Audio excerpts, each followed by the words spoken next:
मेरे पास 5 top level campus beauty roommates हैं। रोज रात सोने से पहले हमें पर्ची निकालनी पड़ती है, जिसका नाम निकलता है मुझे उसकी रजाई में सोना पड़ता है। और ये ब्यूटीज गुस्सा होने के बजाय उल्टा मुझे अपने बेड पर सुलाने के लिए आपस में लड़ती हैं। यूनिवर्सिटी के मेन गेट के ठीक आगे खड़े थे, जो अभी पूरी तरह लॉक हो चुका था। हमने एक दूसरे की तरफ एकदम ऑकवर्ड लुक के साथ देखा। शू जिंगजिंग इस वक्त मेरी पीठ पर लदी हुई थी। उसके चेहरे पर आंसुओं के निशान सूख चुके थे। इतनी रोना धोना और थकावट के बाद वो कब सो गई पता ही नहीं चला। उसके हल्के हल्के खर्राटे लेने की आवाज आ रही थी। हॉस्टल की एंट्री का टाइम तो ठीक ठाक निकल चुका है। अब हम अंदर कैसे जाएंगे? मैंने एक हार मानने वाली सांस छोड़ी। मैंने हल्के से अपनी पीठ पर सोती हुई शू जिंगजिंग को हिलाया, ये सोचकर कि शायद वो उठ जाए। पर शू जिंगजिंग ने बस अपना चेहरा मेरी पीठ पर थोड़ा और रगड़ा और पहले से भी गहरी नींद में चली गई। फांग युआ, तो क्या हम बाहर रूम बुक कर ले? रूम बुक करे? मुझे लगा मैंने कुछ गलत सुन लिया। मैंने हैरानी से टंग नाना की आंखों में देखा। मेरा वो मतलब नहीं था। टंग नाना ने तुरंत अपना लाल हो चुका चेहरा छुपा लिया। वो शर्म के मारे जमीन में गड़ जाना चाहती थी। हालांकि मुझे पता था कि टंग नाना बस रात काटने के लिए कोई जगह ढूंढना चाहती है। पर इस टाइम पे ये बात सुनकर किसी का भी दिमाग उल्टी सीधी चीजों पर ही जाएगा ना। टंग नाना घबरा कर हवा में हाथ हिलाते हुए एक्सप्लेन करने लगी। मेरा मतलब था कि किसी होटल में जिंगजिंग के लिए रूम बुक कर लेते हैं ताकि वो आराम कर सके। तुम कुछ उल्टा सीधा मत सोचना। उसके गाल एकदम गर्म हो रहे थे और चांद की रोशनी में भी उसका लाल हुआ चेहरा साफ दिख रहा था। बस जिंगजिंग क्लासमेट के आराम के लिए रूम बुक करना है और कोई बात नहीं है। मेरा चेहरा भी शर्म से लाल हो रहा था। पर हमें इतनी टेंशन लेने की जरूरत नहीं है। हम यूयू के पास जा सकते हैं। यूयू का मेरे तीसरे चाचा के साथ झगड़ा हो गया था, तो वो अकेले अलग शिफ्ट हो गई है। छोड़ो यार, रहने देते हैं। तन नाना को ड्रेस शॉप में फांग यूयो के साथ हुई वो बेकार मीटिंग याद आ गई और उसने अपनी भौं सिकोड़ी। मेरा अपना एक अलग प्लान भी था। फांग यूयो के पास खुराफाती आइडियाज की कोई कमी नहीं है। शायद वो मुझे कोई ऐसा जुगाड़ बता दे जिससे मैं टंग नाना के बिना भी फ्रेशमैन वेलकम डांस पार्टी में चैंपियन बन सकूं। और मैं इस मौके का फायदा उठाकर फैंग यूयो के साथ प्रैक्टिस करके केमिस्ट्री भी बढ़ाना चाहता था। तंग नाना की गाइडेंस के बाद मैं पूरी तरह बदल चुका हूँ। मेरा प्लान सुनने के बाद तंग नाना को अंदर ही अंदर थोड़ा बुरा लगा, पर फिर भी उसने एक प्यारी सी स्माइल दी। ठीक है, मुझे तुम पर पूरा भरोसा है फैंग युआन। एक पुरानी और रॉयल स्टाइल वाले रूम में एक काले कपड़े पहना हुआ आदमी अपने हाथों में 2 जेट बॉल्स घुमा रहा था। उसने रेड वाइन का एक घूंट लिया और बहुत मजे में रिलैक्स लग रहा था। तभी रूम का दरवाजा किसी ने खटखटाया। उस आदमी ने अपनी पलकें उठाई और उसे अंदर आने का इशारा किया। एक मास्क पहना हुआ आदमी उसके पास आया। उसका चेहरा एकदम सीरियस था। उसने उस आदमी के कान में कुछ फुसफुसाया। क्या? ये सुनते ही उस काले कपड़े वाले आदमी के माथे की नसें गुस्से से तन गई और उसके हाथ के जेट बॉल्स एक झटके में चूर चूर हो गए। तू लिंगवांग ने धोखा दे दिया। और तो और उसने लॉन्ग यंग मास्टर पर हमला करके उन्हें घायल कर दिया। लॉन्ग यंग मास्टर का पिछवाड़ा पूरी तरह फट चुका है। वो मास्क वाला आदमी उस भयंकर गुस्से में भरे लीडर को देकर पसीने से भीग गया। तुझे पक्का यकीन है ना कि कोई गलती नहीं हुई? उस लीडर की आवाज बहुत तेज और भारी हो गई। ये एकदम सच है सर। मुझे जैसे ही खबर मिली मैं खुद वहां जांच करने गया था। वहां फाइट के जो निशान बचे थे वो पक्का टू लिंगवांग का ही स्टाइल है। टू लिंगवांग सच में बागी हो चुका है। वो मास्क वाला आदमी थोड़ा रुका और रोने जैसी शक्ल बनाकर बोला, और कुछ दिन पहले जब वो गायब हुआ था तो हमने उसे कॉल किया था। उसने हमें कुत्तों की तरह गालियां दी और आपको बद्दुआ दी कि सर आपके बेटे का पिछवाड़ा ही ना हो। और उसके बाद से उसका नंबर बंद आ रहा है। लीडर को अचानक चक्कर आने लगे और वो धराम से पीछे सोफा पर गिर गया। उसे लगा जैसे उसके ऊपर आसमान टूट पड़ा हो। अगर ये मैटर ठीक से हैंडल नहीं हुआ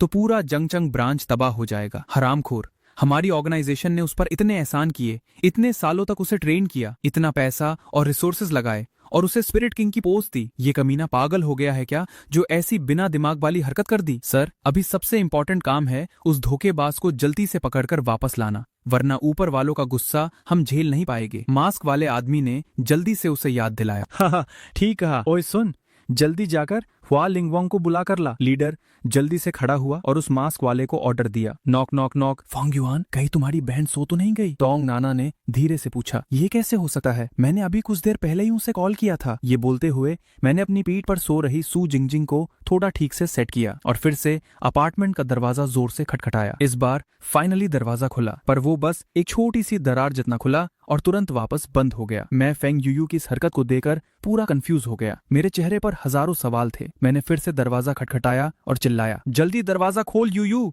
मैं तेरा भाई हूँ। दरवाजा अभी भी बंद था, पर अंदर से फेंग यूयू की गुस्से में भरी आवाज आई, फेंग युआन, तू एक नंबर का झूठा है। मैं दरवाजा नहीं खोलूंगी। वो बड़े बूब्स वाली औरत यहाँ क्या कर रही है? यूयू, तू पहले दरवाजा खोल, मैं तुझे आराम से सब एक्सप्लेन करता हूँ। मुझे कुछ नहीं सुनना। तू बाहर लड़कियों के साथ मजे करता है वो अलग बात है, पर अब तू उन्हें घर भी लाने लग गया। ऊवू फंग युआन, तू एक नंबर का कमीना है। अब मैं क्या करूँ? ठीक है, मैं ही यहाँ से चली जाती हूँ। तोंग नाना ने ये सब सुना तो उसका खून खौल गया और वो गुस्से में पलटकर वहां से जाने लगी। मैंने जल्दी से उसका हाथ पकड़कर रोका और साथ ही कमरे के अंदर जोर से धमकी दी। फेंग यूयू, मैंने तुझे फोन पर सब क्लियर कर दिया था ना?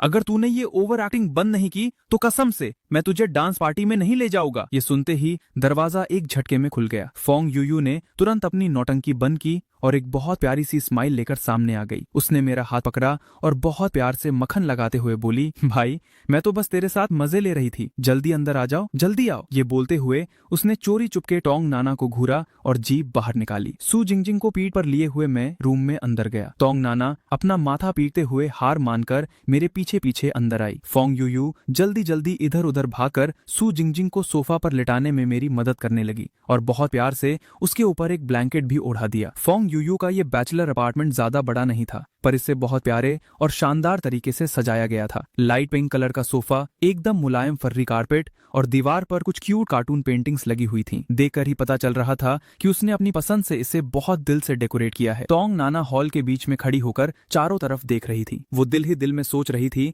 कि ये स्टाइल तो उसके स्टाइल से एकदम ऑपोजिट है। शू जिंगजिंग को आराम से सेट करने के बाद मैंने फोंग यूये को मोटा मोटा बता दिया कि आखिर क्या क्या कांड हुआ था। तो कुल मिलाकर बात ये है, आज हमें बस तुम्हारे यहाँ ही रुकना पड़ेगा। जिंगजिंग दीदी बेचारी कितनी दुखी है ना। फोंग यूये ने सोफा पर गहरी नींद में सो रही शू जिंगजिंग को देखा। उसकी आंखों में बहुत दया थी। फेंग यूयू ने बिना आवाज किए आराम से शू जिंगजिंग को ब्लैंकेट उठाया और फिर खिड़की के पास बैठी टंग नाना को देखा। वो बिना कुछ बोले बस खिड़की से बाहर सड़क को घूर रही थी। ऐसा लग रहा था जैसे वो बहुत गहरी सोच में डूबी हो। उसकी एक ब्यूटीफुल टांग दूसरी टांग पर रखी हुई थी। उसकी स्कर्ट थोड़ी सी नीचे खिसक गई थी और लाइट में उसकी स्किन एकदम मस्त चमक रही थी। फेंग यूयू ने खुराफाती तरीके से अपनी आंखें घुमाई, चुपके से मेरे कान के पास आई और फुसफुसाकर बोली, भाई वो बड़े बूब्स वाली दीदी को क्या हुआ है? वो थोड़ी उदास लग रही है। मैंने हल्के से फेंग यूयू के सिर पर मारा और धीमी आवाज में बोला, आज जो कलेश हुआ है ना, उससे वो भी डर गई है। शायद अभी शौक से बाहर आ रही है। ऐसा है क्या? पर मुझे तो नहीं लगता कि बात ये है। फेंग यूयू ने अपनी छोटी सी नाक सिकोड़ी। उसकी आंखों में एक तेज चमक आ गई। यूयू, मैं एक कॉल अटेंड करके आता हूँ। मैंने अपने फोन की स्क्रीन देखी जिस पर बैट यान टियन नाम चमक रहा था। मेरा चेहरा थोड़ा सा बदल गया। छोटे युआन, तुम लोग कहाँ हो? यंग मास्टर फोंग, तुम लोग अभी तक वापस क्यों नहीं आए? तुम अभी कहाँ हो? सेफ तो हो ना? तुमने खाना खा लिया? कॉल उठते ही बैट यान टियन की बात अभी पूरी भी नहीं हुई थी कि सू याओ याओ ने सवालों की लाइन लगा दी। उसकी आवाज से साफ पता चल रहा था कि वो बुरी तरह टेंशन में है। जब तक मैं कॉल पर बात कर रहा था,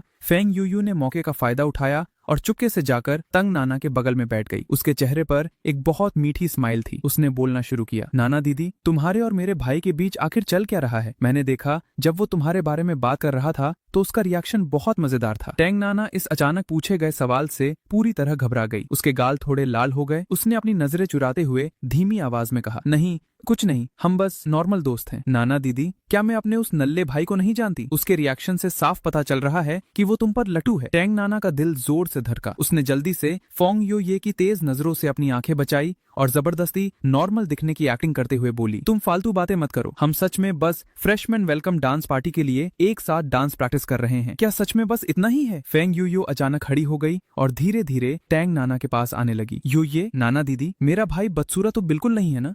सच कहूँ तो वो हैंडसम है। टैंग नाना की आवाज मच्छर जैसी धीमी थी। उसके दिमाग में बस उसी दिन का सीन चल रहा था जब चांद की रोशनी में मैंने उसे गले से लगाकर एक साथ डांस किया था। फेंग यूयो के चेहरे की स्माइल और भी गहरी हो गई। वो थोड़ी और पास आई। नाना दीदी, मैं तुम्हें साफ साफ बता दूं कि मेरा भाई प्यार मोहब्बत के मामले में एकदम गधा है। अगर उसे महाबुद्धू कहा जाए तो भी कम होगा। फोंग यूयो आगे बोलती रही, तो इसलिए अगर नाना दीदी तुम्हें भी उसमें इंटरेस्ट है तो तुम्हें ही आगे से पहल करनी पड़ेगी, वरना वो तो पूरी जिंदगी समझ नहीं पाएगा। टैंग नाना का चेहरा एक सेकंड में पूरा लाल हो गया, एकदम पके हुए सेब की तरह। उसने कुछ बोलने के लिए अपना मुंह खोला। वो रोकना चाहती थी पर उसका गला एकदम सूख चुका था। एक वर्ड भी बाहर नहीं निकला। पर मैंने आज उसे अपना डांस पार्टनर बनने के लिए रिजेक्ट कर दिया। टैंग नाना की आवाज बहुत उदास थी और उसकी उंगलियां बिना जाने ही अपनी स्कर्ट को नोच रही थी। ये सुनकर फोंग यूये सच में बहुत हैरान हुई। उसने कभी सपने में भी नहीं सोचा था कि मैं खुद सामने से जाकर किसी लड़की को डांस पार्टनर बनने के लिए पूछूंगा। तंग नाना की दिल की धड़कन बहुत तेज हो गई। उसने अपने नीचे वाले होंठ को चबाया।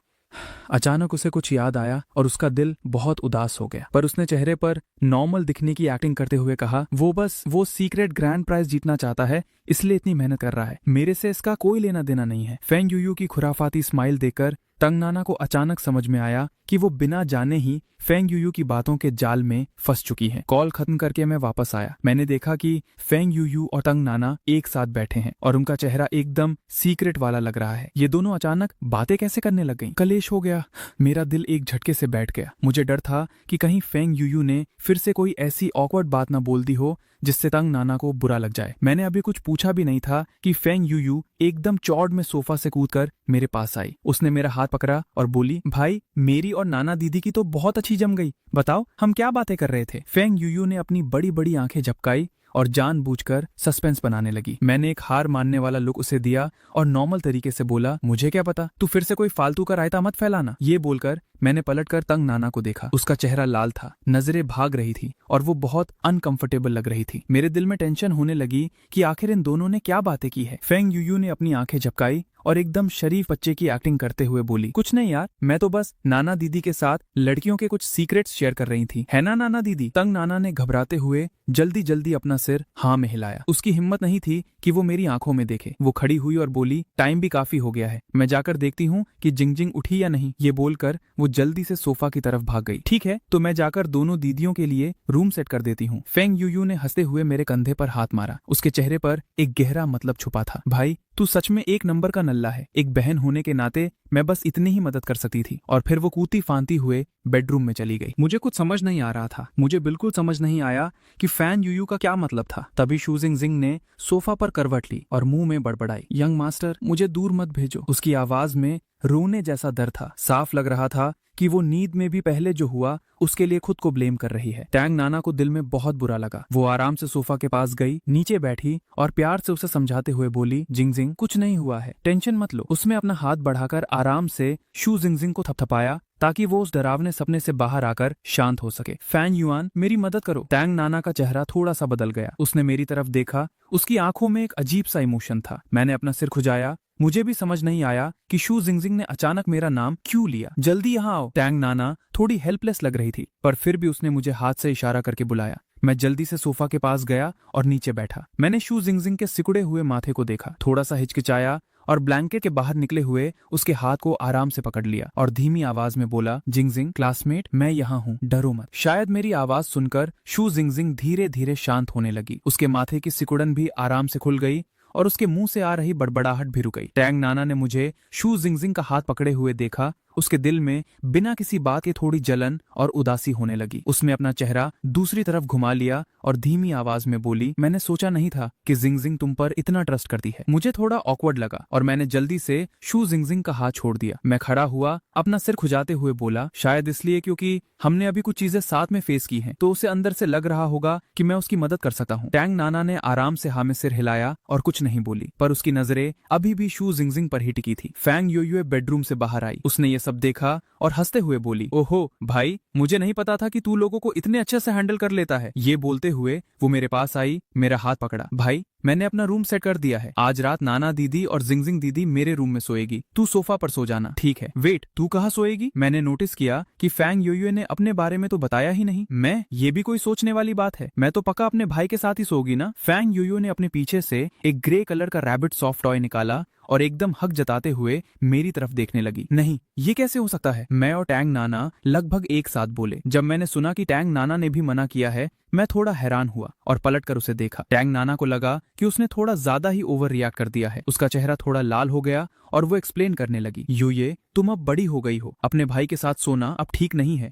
अब मैं क्या करूं? पर मुझे अपने भाई के साथ सोए हुए बहुत टाइम हो गया है। पिछले 1 महीने से मेरा भाई मेरे साथ ही तो रह रहा था। फैन योयुए ने मुझे आंख मारी और चुपके से टैंग नाना का रिएक्शन चेक करने लगी। ओए ओए ओए, तू फिर से ऐसी बातें क्यों बोल रही है जिससे लोगों को गलतफहमी हो जाए? मैंने फैंग योयुए के सिर पर एक हल्की चपत लगाई और फिर पलटकर थोड़ा ऑकवर्ड होते हुए टैंग नाना को एक्सप्लेन किया। उस टाइम योयुए बीमार थी, वो अकेली थी, तो मुझे टेंशन हो रही थी, इसलिए मैं कुछ टाइम के लिए उसकी देखभाल करने आ गया था। टैंग नाना ने आराम से सिर हिलाया। उसके दिल की वो अजीब सी जलन और टेंशन थोड़ी कम हुई, पर फिर भी एक हल्की सी उदासी उसके दिल में रह गई। जब मेरे नल्ले भाई को को मेरे साथ सोने का बिल्कुल मन नहीं है तो फिर मुझे जिंगजिंग दीदी के साथ बड़े बेड पर ही सोना पड़ेगा। फैंग यूयू ने जानबूझकर बेचारी सी शक्ल बनाई, अपने रैबिट टॉय को घसीटते हुए धीरे धीरे बेडरूम की तरफ जाने लगी और साथ ही टैंग नाना को आग का इशारा किया। और दूसरी तरफ लॉन्ग आउतियन फिर से हॉस्पिटल में एडमिट हो गया था और जैसा कि एक्सपेक्टेड था वो फिर से पाइल्स डिपार्टमेंट में ही गया था। होस्ट, आपका पिछवाड़ा ठीक तो है ना? तुझे मैं कहां से ठीक लग रहा हूँ? लॉन्ग ऑटियन वार्ड में जोर से चिल्लाया।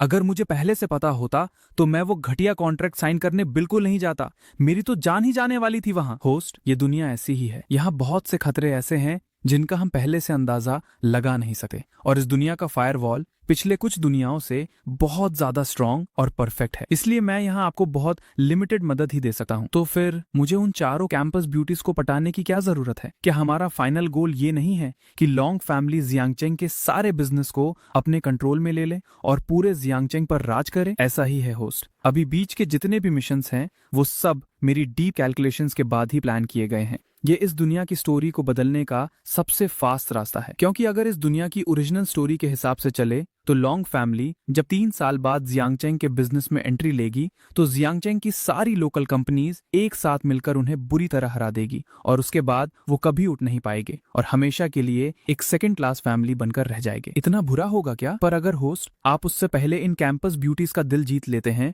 तो उनके पीछे खड़ी उनकी फैमिली पावर लॉन्ग फैमिली की मदद करेगी, जिससे लॉन्ग फैमिली जब एंट्री लेगी तो वो जियांगचेंग में मजबूती से खड़ी हो पाएगी और धीरे धीरे पूरे जियांगचेंग को अपने कंट्रोल में कर लेगी। बैंकरप्ट होने की किस्मत बदल जाएगी और आप पूरी तरह से बाजी पलट देंगे। सिस्टम ने बहुत शांति से एक्सप्लेन किया। लॉन्ग ऑटिया ने अपने दांत पीसे, पट्टियों से बंधे अपने पिछवाड़े को सहलाया। दर्द के मारे उसके मुंह से सिसकारी निकल गई। ठीक है फिर, पर अभी मेरी जो हालत है मैं ठीक से चल भी नहीं सकता, तो मैं उन्हें पटाने कैसे जाऊंगा? लॉन्ग ऑटियन को अचानक तो लिंगवोंग की वो स्टॉकिंग के पीछे से उड़ाने वाली मजे लेने वाली नजरें याद आ गई और गुस्से में उसके दांत कड़कड़ाने लगे। और वो मिस्टीरियस स्टॉकिंग वाला आदमी, ये बेवकूफ आदमी आखिर कहाँ से टपक पड़ा?